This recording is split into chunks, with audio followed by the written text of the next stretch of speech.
Britain's chief Brexit negotiator returns to Brussels today in a bid to break the trade logjam as the deadline for a deal looms large. Lord Frost will continue his trade wrangles with European Union counterpart Michel Barnier in the Belgian capital for informal discussions that could prove make or break.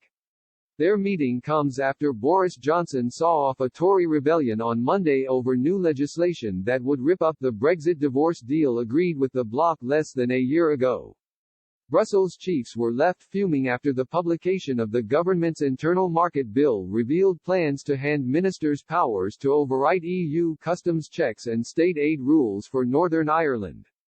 Top bureaucrats have issued a 15-day ultimatum to Mr. Johnson, ordering the Prime Minister to scrap or amend his Brexit bill or face trade talks being called off.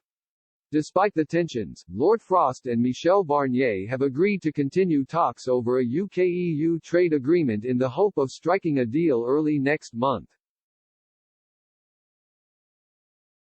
Downing Street is convinced their combative approach to the withdrawal agreement's Northern Ireland Protocol has shown signs of working. Lord Frost has told the Prime Minister that European leaders are beginning to focus their attention on the trade talks, which are expected to be wrapped up ahead of a European Council summit next month.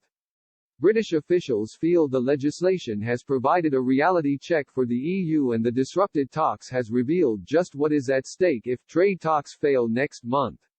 The talks are still held up by significant differences over the bloc's demands for access to Britain's fishing grounds and a regulatory level playing field on standards.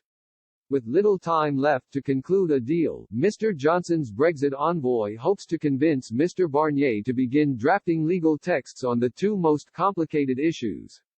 The move has been so far resisted by Brussels in an attempt to force concessions out of Britain before progress can be made.